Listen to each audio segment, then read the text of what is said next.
Mesdames et messieurs, bonsoir. Merci d'avoir choisi RTI 1. Voici les grands titres de ce 20h.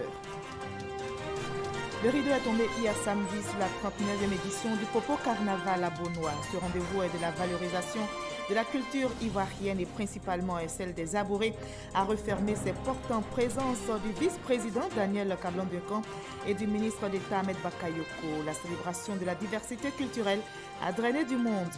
Le Premier ministre Amadou Bon Coulibaly était dans la région du Poro au nord de la Côte d'Ivoire. Il était pour présider la cérémonie d'investiture du maire de Dikodougou. Aboudraman Soro a été élu avec 65,22% au dernier scrutin municipal. C'est son premier mandat à la tête de la commune. Ce 5 mai est célébrée la Journée mondiale des sages-femmes, une journée pour promouvoir ce métier et rendre hommage aux femmes et aux hommes qui le pratiquent. La Côte d'Ivoire a célébré la journée à Korogo. Le ministre de la Santé, Aka Awele, appelle à plus de responsabilités pour faire baisser le taux de mortalité maternelle et infantile. 18 Palestiniens ont été tués ce samedi dans la riposte d'Israël aux requêtes selon le dernier bilan du Hamas. Côté israélien, on compte 4 morts. L'État hébreu a annoncé avoir bombardé plusieurs positions militaires du djihad islamique palestinien. Soyez les bienvenus sur RTI 1. Les musulmans de Côte d'Ivoire, à l'instar de ceux du monde entier, entament le jeûne du Ramadan demain lundi 6 mai. Le COSIM, le Conseil supérieur des imams, annonce avoir aperçu le croissant lunaire. Durant 30 jours donc, les fidèles musulmans se priveront de nourriture et imploreront Dieu du lever du soleil au coucher. Je vous propose la déclaration du COSIM au micro de Kone Pagassour. Le Conseil supérieur des imams en Côte d'Ivoire, COSIM, et le Conseil des imams sunnites CODIS informent la communauté nationale que le croissant lunaire marquant le début du mois de Ramadan 2019 a été observé à Bondougou, quartier Malagasso, par l'imam Chouaïb Touré et ses fidèles. Par conséquent, le Ramadan commencera en Côte d'Ivoire, Inch'Allah, demain lundi 6 mai 2019. Les imams souhaitent un bon Ramadan à toutes et à tous. Niye kibaraye kabanya limami tomba fla yoro Côte d'Ivoire COSIM ani CODIS. Ko ka silama bɛɛ lajɛlen lalɔnniya k'a fɔ sunkalo kalo yeli sabatila Bondugu Malakaso limami bolo min tɔgɔ ye Chouaib Touré ani silama caman k'o ladon. N'Ala sɔnna ma sini tɛnɛn n'o le bɛ bɛn mai kalo tile 6 ma 2019 la o le bɛna bɛn sunkalo tile fɔlɔ ma Côte d'Ivoire. Limamu b'a ɲinina Ala fɛ ka kalo ni bato nɔgɔya Ala m'o kɛla k'a minɛ an ma Ala m'o kɛla. Wassalamu alaikum wa rahmatullahi wa barakatuh. Voilà, ils sont désormais fixés sur la date du jeûne de Ramadan. Les musulmans de Dianra, dans la région d'Ibéré, continuent eux de savourer leur joie. Leur localité, justement, vient d'être dotée d'un complexe religieux flambant neuf. L'édifice religieux financé à hauteur de 250 millions de francs CFA par des partenaires nationaux et internationaux a été inauguré. Le président du COSIM et plusieurs fidèles musulmans ont été témoins de cet événement. Soro Corona. Un centre de santé, 6 salles de classe, une boulangerie, un orphelinat et une cantine scolaire. Le tout construit dans l'enceinte de la nouvelle grande mosquée de Diarra à plus de 250 millions de francs CFA. Financé à hauteur de 60% par des donateurs nationaux et internationaux et à 40% par la communauté musulmane de Diarra. La mosquée est d'une capacité de 1000 places. L'édifice religieux a été inauguré en présence de plusieurs personnalités représentant les institutions de la République, le président du COSIM ainsi que de nombreux fidèles. Le président m'a dit, quand j'arrive à Diarra, de dire merci à la population de Diarra. Et Diarra peut compter sur lui. J'aimerais que les imams prient beaucoup pour le président de la République de la Côte d'Ivoire et prier pour la population de Côte d'Ivoire pour que la paix règne toujours. Kamara Sirima, le nouvel imam de la mosquée, a été intronisé dans la pure tradition musulmane. Bouakari Fofana, président du COSIM, a invité l'imam à être un rassembleur qui veille à l'entretien de l'ouvrage, contribuant ainsi à la promotion de l'islam. La propriété est la moitié de la foi. Que la mosquée soit constamment propre, constamment nettoyée, constamment balayée. Le maire de Diarra a salué la parfaite cohabitation entre chrétiens et musulmans dans la commune. La nouvelle mosquée inaugurée a abrité sa première prière du vendredi. Prière officiée par le président du COSIM, le cheikh Boakari Fofana. Les fidèles chrétiens de Nguinoué dans le département de Bongouanou viennent aussi d'assister à un événement dans leur région. L'ordination de l'abbé Léonard Koné, l'homme de Dieu, a été ordonné prêtre de Jésus-Christ ce samedi 4 mai. L'évêque du diocèse d'Abengourou, Monseigneur Boniface Ziri, a invité les populations de la région du Moronou à l'union et à la cohésion sociale, comme nous le rapporte Herman Niamien, notre correspondant sur place. Chants et danses de réjouissance, procession, un jour d'allégresse pour la population d'Inginou dans le département de Bongouanou. Ce village situé à 7 km de Kotobi célébrait avec face l'ordination de son premier prêtre, l'abbé Léonard Ngoran Koné, une ordination dans la pure tradition catholique. Monseigneur Boniface Ziri, évêque d'Abengourou, a invité le nouveau prêtre de Jésus à être attentif à sa conduite et à sa vie, surtout à pratiquer l'humilité pendant son sacerdoce. Il a également lancé un appel à la communauté chrétienne et aux laïcs de la région. Je demande aux chrétiens de notre diocèse et d'ailleurs de nous distinguer par la qualité de notre vie, de nos relations. Il n'y a pas de plus grand amour que de donner sa vie pour ceux qu'on aime. C'est sur ce chemin de l'amour mutuel que le Christ nous invite. Désormais, notre uniforme, c'est l'amour mutuel. Voilà. C'est dans la mesure où nous sémons les graines de l'amour entre nous qu'on peut nous reconnaître comme disciples du Christ. Tout en revêtant l'étole et la chasuble, signe de sa consécration, l'abbé Léonard Ngoran Koné a réitéré sa volonté à se mettre au service de Dieu et de sa communauté. Vous avez vu, il y avait différentes confessions religieuses qui étaient réunies. Tout cela montre le signe de l'unité et je veux être artisan de l'unité. Cette cérémonie d'ordination qui a réuni à Nguinou tout le diocèse d'Abengourou a été également l'occasion pour les fils et filles de célébrer l'union et la cohésion sociale. Je vous convie maintenant à ce rendez-vous incontournable pour le peuple abouré et tous les touristes. Le Popo Carnaval de Beaunois, édition 2019, a refermé ses portes hier samedi 4 mai en présence du vice-président Daniel Kablan-Duncan et du ministre d'État, ministre de la Défense Ahmed Bakayoko et plusieurs participants. Vous allez le voir, la célébration de la diversité culturelle a drainé du monde, nous rapporte Issa Chonayeo. Le roi du Popo Carnaval en feu au stade municipal de Beaunois. Une symbolique marquant la fin de la 39e édition du festival quarantenaire dans la cité de la Nana. Malgré la forte pluie, les populations sont sorties, nombreuses, pour assister au défilé carnavalesque. Déguisements, danse du terroir et d'ailleurs, mise en valeur des potentialités culturelles et touristiques de la région. Tout y est pour célébrer la diversité culturelle.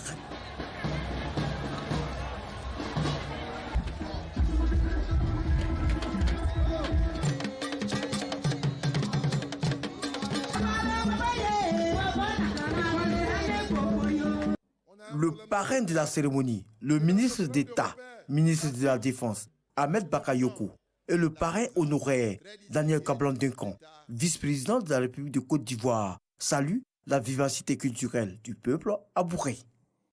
Vous avez raison de magnifier vos traditions. Tous les peuples qui ont grandi, tous les peuples qui évoluent ont cette caractéristique particulière. Et l'Afrique a beaucoup de problèmes parce que trop souvent, on recherche des modèles qui ne sont pas les nôtres pour inspirer notre développement. Or, la culture, c'est ce que nous avons de plus propre à nous-mêmes. C'est ce qui est au fond de nous-mêmes. Et moi, je suis très fier de voir ce que vous faites ici à Beaunois, qui montre votre dignité, qui montre que vous êtes vous-même et que vous vous aimez comme vous êtes. Le Popo Carnaval se doit de continuer à assurer la promotion des valeurs fondamentales que sont la cohésion sociale, la solidarité, l'hospitalité, la fraternité, le respect et la richesse que constitue la diversité. Oui, valeurs avec lesquelles le père fondateur de la Côte d'Ivoire moderne, le président Félix Houphouët-Boigny, a tracé les chemins de développement et réaliser la prospérité de notre pays. Ces valeurs sont aujourd'hui plus que nécessaires pour une émergence de Beaunois, plus forte, plus solidaire et réconciliée, mais aussi pour l'émergence de l'Ivoirien nouveau, tel que voulu par le président Alassane Ouattara. Le Popo Carnaval de Reine du Monde. Cette année, plus de 2 millions de visiteurs ont été enregistrés au cours de ces 2 semaines d'activité. Maintenant pour Guimbé, à quelques kilomètres de Korogo, c'est à l'intérieur du pays, où le Premier ministre Amadou Gon Coulibaly a fait escale ce week-end pour communier avec les populations et inaugurer l'hôtel de ville de la commune. D'un coût estimé à 300 millions de francs CFA, l'édifice est bâti sur une superficie d'1 hectare et compte une salle de fête, une salle de réunion et 14 bureaux ainsi qu'une bibliothèque. Le Premier ministre Amadou Gon Coulibaly, qui a donc passé le week-end dans le Nord, a également présidé la cérémonie d'investiture du maire de Dikodougou dans la région du Poro. Abou Dramane Soro a été élu, je rappelle, avec 65,22% au dernier scrutin municipal. C'est son premier mandat à la tête de cette commune. Ami Sissoko. Abou Dramane Soro prend officiellement fonction à la mairie de Dikodougou dans la région du Poro, au nord de la Côte d'Ivoire. Élu sous la bannière du Rassemblement des Oufouettistes pour la démocratie et la paix RHDP, avec plus de 65% de suffrages, le 13 octobre dernier, il est investi ce samedi dans ses fonctions par le Premier ministre Amadou Gon Coulibaly. Pour son premier mandat à la tête de la commune, Abou Dramane Soro et son équipe municipale s'engagent à renforcer la cohésion sociale et à donner un visage reluisant à Dikodougou. Je veux affirmer ici haut et fort que mon ambition est de donner un nouveau souffle à Dikodougou, de remettre notre commune sur la voie du développement. La forte mobilisation des cadres du RHDP et des populations de Dikodougou à cette investiture témoigne de son adhésion aux idéaux de l'oufouettisme prônés par le président Alassane Ouattara, ont indiqué les ministres Claude Paulin Danho et Issa Coulibaly. La Côte d'Ivoire avance et c'est visible. Ici et là, du nord au sud, de l'est à l'ouest en passant par le centre, nous voyons l'électricité, l'eau, école, infrastructure. Et tout cela est reconnu ici même par les populations et à travers le monde. Ici, à Dikodougou, le peuple Kouflo a compris que lorsque les enfants de frères moyens sont ensemble, unis, rassemblés, ils gagnent toujours et la Côte d'Ivoire avance. Le Premier ministre Amadou Gon Coulibaly, président de la cérémonie, se dit rassuré quant au sens du discernement des populations de Dikodougou ainsi que de leur attachement à la formation politique. J'ai l'intime conviction qu'il n'y a pas de message qui puisse tromper les populations de Dikodougou. Ceux qui, en ces temps-là, actuellement, essaient de sillonner ici et là, nous dire des contre-vérités, avec ce que je suis venu voir dans Dikodougou, je sais qu'ici, à Dikodougou, il n'y a qu'une seule parole. Ici, à Dikodougou, il n'y a qu'un seul engagement. Ici, à Dikodougou, c'est le rassemblement des oufouettistes, la démocratie et la paix. Le président de la République a décidé que 2019 et 2020, après tout ce que nous avons fait depuis 2012, nous accentuons les programmes sociaux au niveau du pays. Je veux donc assurer qu'ils ne seront pas oubliés dans le programme social du gouvernement, ce qui permettra de régler quasiment l'ensemble des doléances. Visiblement, le nouveau maire de Dikodougou est bien parti pour réussir sa mission avec cette présence de plusieurs membres du gouvernement à sa cérémonie d'investiture. Le maire de la commune de Bouna a été aussi investi hier samedi par les ministres Siandou Fofana et Kobena Kwasi Adjoumani. Le ministre Adjoumani, représentant le Premier ministre, a invité les populations à prôner les idéaux de paix et de rassemblement véhiculés par le RHDP. Herman Niamien. C'est à l'issue de l'élection municipale du 13 octobre 2018 que les populations de Bouna ont porté leur choix sur l'équipe qu'ils conduisaient. Investi ce jour de ses prérogatives par les ministres Kobena Kwasi Adjoumani et Siandou Fofana, la population est sortie massivement pour soutenir Bouraïma Ouattara. Devant le parterre d'invités, le nouveau maire du chef-lieu de région du Bunkani a pris l'engagement de changer le visage de sa commune. Nous n'avons pas attendu même l'adoption du budget. Nous avons donc déjà commencé à travailler dans le cadre de la salubrité. Si vous vous promenez dans les villes de Bouna, vous verrez que les manœuvres sont en train de curer les caniveaux. le marché est donc entretenu. Nous avons même obtenu des feuilles tricolores pour la commune de Bouna qui est en train de se mettre en place. Le félicitant pour son investiture, le ministre du Tourisme Siandou Fofana a assuré au nouveau locataire de la mairie de Bouna qu'il a la confiance du gouvernement. Il a également ajouté qu'ils seront à ses côtés pour favoriser le développement de la région. Nous serons ici au quotidien pour l'aider à remplir sa tâche pour que Bouna soit érigée au rang de ville modèle. Parce que moi-même, premier responsable du tourisme et des loisirs, je prends l'engagement de développer le parc La Comoué. Peuplé de 25 981 habitants selon le chiffre du dernier recensement de la population, Bouna, selon le ministre Kobinan Kwasi Adjoumani, a bénéficié d'énormes infrastructures de développement grâce au président Alassane Ouattara.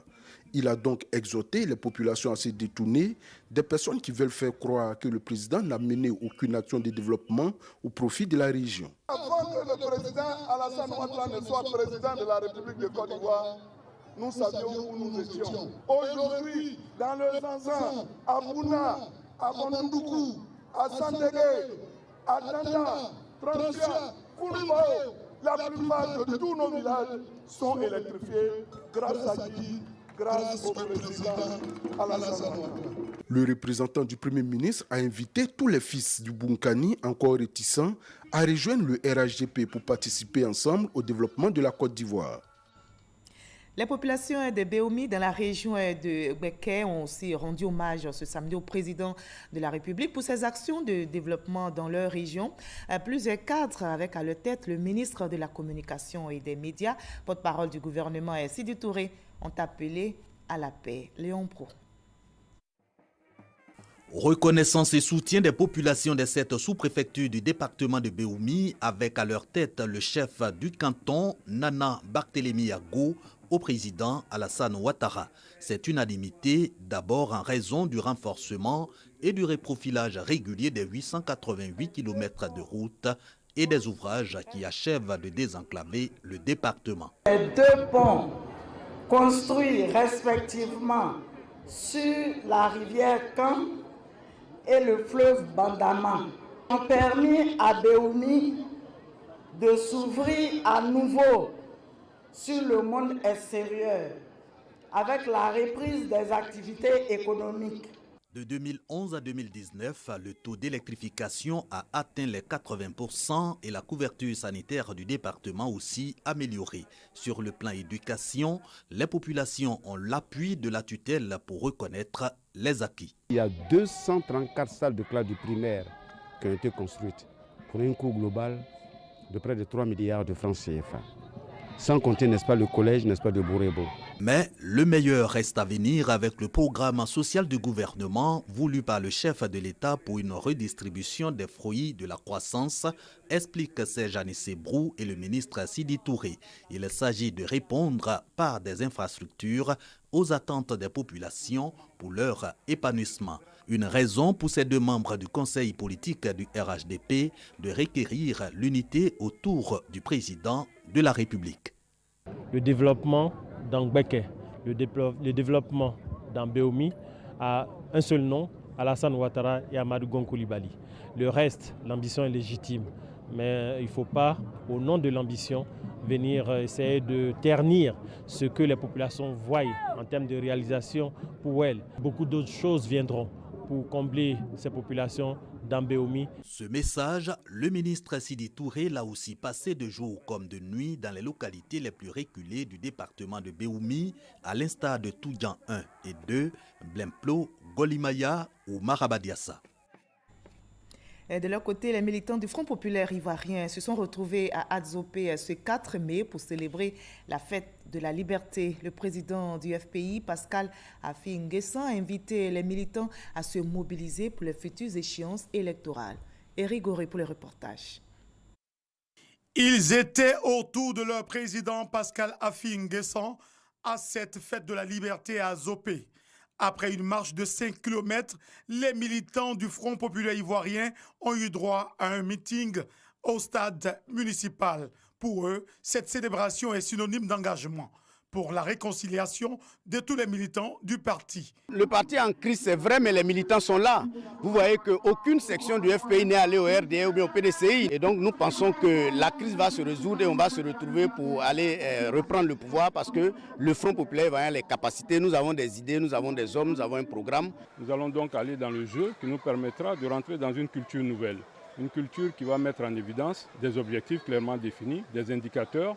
Une culture qui va nous permettre au plan politique d'être présent dans la communication, d'être présent dans l'installation de nos bases politiques, d'être présent aussi aux côtés des populations ivoiriennes. Le FPI, mobilisé, aspire à la reconquête du pouvoir en 2020, selon son président. 2020, que devons-nous faire pour le changement? Qui voter? Quel est le bulletin que nous devons déposer dans l'urne? C'est ça qui est fondamental. Parce que celui qui sera choisi, quel que soit le bord auquel il appartienne, c'est celui-là qui va conduire le destin de la Côte d'Ivoire. Et il faut que nous fassions le bon choix. Au FPI, il n'y a pas que Afi et Gbagbo. Il y a beaucoup d'autres qui sont aussi capables d'être président de la République. Le moment venu, nous choisirons. Cette célébration de la fête de la liberté à Adzopé a vu la participation de nombreux militants du FPI venus de toutes les contrées du pays. Nous sommes le 5 mai aujourd'hui, c'est la journée mondiale des sages-femmes, journée qui leur est dédiée depuis près de 17 ans, a pour but de faire connaître la valeur de ce métier de donneuse de vie, de rendre hommage aux femmes et aux hommes qui le pratiquent. En Côte d'Ivoire, la célébration officielle a eu lieu à Korogo. La cérémonie était placée sous la présidence du Premier ministre Amadou Gon Coulibaly. Le ministre de la Santé, Aka Awele, a appelé à plus de responsabilités pour faire baisser le taux de mortalité maternelle et infantile. Le gouvernement ivoirien actif a initié, vous le savez, chaque premier samedi du mois, le toilettage des rues et des quartiers afin de donner fière allure aux villes et communes ivoiriennes. C'est l'opération Grand Ménage et la 27e édition s'est tenue hier samedi dans la ville de Ndoussi en présence de la ministre de l'Assainissement et de la Salubrité, Anne-Désirée Ouloto. Le reportage sur place des Grâce-Kando. Ndoussi, ville située sur l'autoroute du Nord à plus d'une centaine de kilomètres d'Abidjan. La localité accueille la 27e édition de l'opération Grand Ménage. La population dans toute sa composante est à la tâche. Désherbage, balayage des rues sont entre autres actions menées. Entre nous les jeunes, on a décidé de faire ça tous les samedis pour rendre la ville propre. On a des associations, donc on doit motiver nos associations à balayer. On s'est donné des jours pour que si c'est vendredi, samedi, toutes les femmes doivent se lever pour faire ce travail. Rendre la vie propre avec quelques garçons. Ils doivent nettoyer, puis nous les femmes, on ramasse. Pour pérenniser l'action, un comité de salubrité a été installé. Sa mission, maintenir le cap de la propreté à Ndoussi. Nous allons continuer le travail après le passage de Madame le ministre. Elle est venue nous inspirer aux yeux de tout le monde que c'est une activité sérieuse, n'est-ce pas, et nationale. Nous allons faire des visites surprises pour constater un peu le vécu quotidien de la population. L'opération Grand Ménage est aussi l'occasion de sensibilisation sur les gestes éco-citoyens. Pour la ministre de l'Assainissement et de la Salubrité, le choix de la commune de Ndoussi n'est pas fortuit. Le maire s'inscrit parfaitement dans cette dynamique impulsée par le président de la République. Nous sommes venus donc soutenir son initiative partout à l'intérieur du pays. Les populations aujourd'hui ont compris l'intérêt donc de leur implication, de leur engagement dans les activités communautaires. Et je pense que c'est ensemble, dans une dynamique de cohésion et de vivre ensemble, que Ndoussi va donc relever ce défi de la propreté.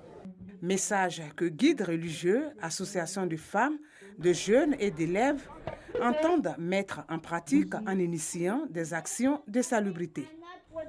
On passe maintenant au magazine du dimanche, au journal des 13h présenté par Hamza Diaby. Il a reçu Dr Pokou Kofi, le secrétaire général du Bureau national de la prospective et de la veille stratégique. L'entretien a porté sur la prospective, ou si vous voulez, la vision de la Côte d'Ivoire à l'horizon 2040. Voyons juste un extrait de cet entretien. La prospective, d'abord, c'est une réflexion sur l'avenir pour éclairer l'action présente. Une étude nationale prospective, et donc un ensemble de réflexions sur les évolutions futures d'une organisation humaine en vue de construire un avenir qui correspondent aux aspirations profondes des populations concernées. L'organisation humaine peut être un ménage, un quartier, un village, une région, un département. Et pour ce qui est de Côte d'Ivoire 2040, il s'agit de toute la nation ivoirienne. En 2040, il se peut que la Côte d'Ivoire soit sur une trajectoire déclinante.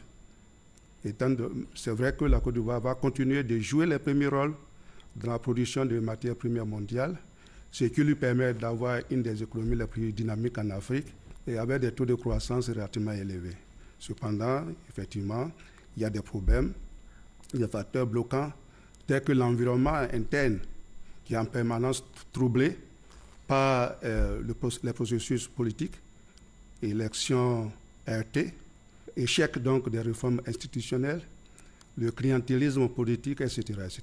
Et tout ça, c'est le pessimisme, le côté pessimisme. Le côté pessimisme. Et quand vous le ressortez, c'est pour que les gouvernants s'y penchent, en tiennent compte et essaient de trouver les solutions pour que cela n'arrive pas. Voilà, pour que on puisse éviter les scénarios catastrophes. Pour concrétiser la vision de Côte d'Ivoire 2040, il faut faire attention aux grandes orientations de la politique nationale. Et il faut œuvrer à la mise en place effective d'un mécanisme institutionnel de veille stratégique pour suivre et opérationnaliser les conclusions de Côte d'Ivoire 2040 pour ne pas retomber dans les travers de Côte d'Ivoire 2025. Je vous propose le reste de l'actualité à l'étranger dans le 7 sur 7. Voyons ce qui a marqué l'actualité internationale cette semaine avec nos reporters.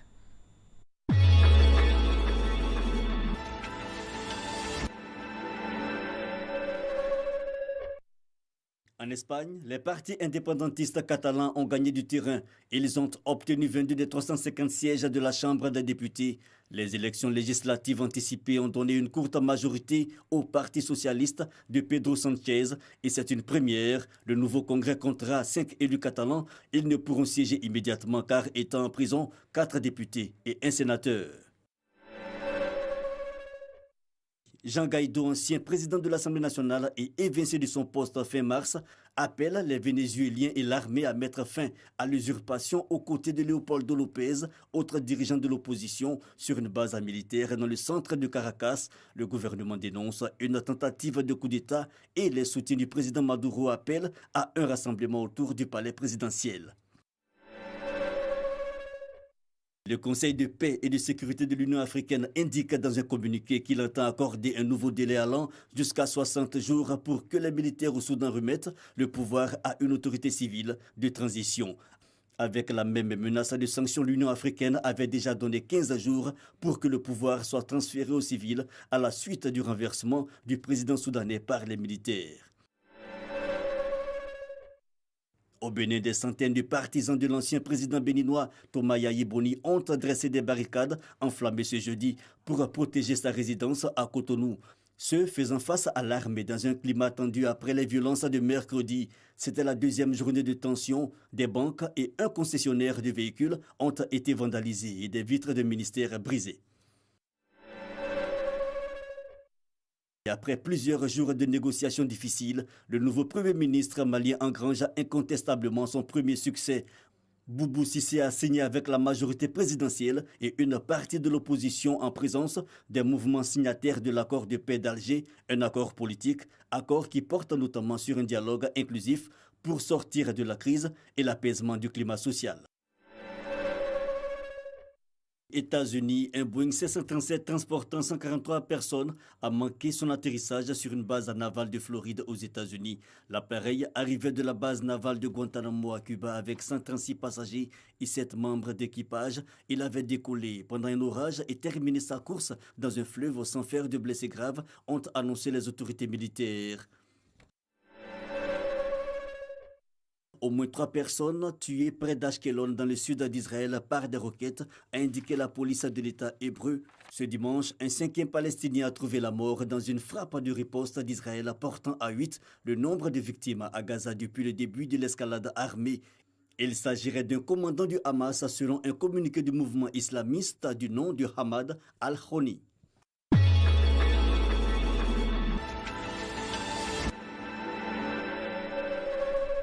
Voilà, ainsi va le monde. Je rappelle qu'en Côte d'Ivoire, les musulmans, à l'instar de ceux du monde entier, entament le jeûne du Ramadan demain, lundi 6 mai. Le COSIM, le Conseil supérieur des imams, annonce avoir aperçu le croissant lunaire. Durant 30 jours donc, les fidèles musulmans se priveront de nourriture et imploreront Dieu du lever du soleil au coucher. Voilà, bon mois de Ramadan. Tous les musulmans qui nous regardent à travers le monde, merci de nous avoir suivis. Demain 20h, retrouvez Fatou Fofana.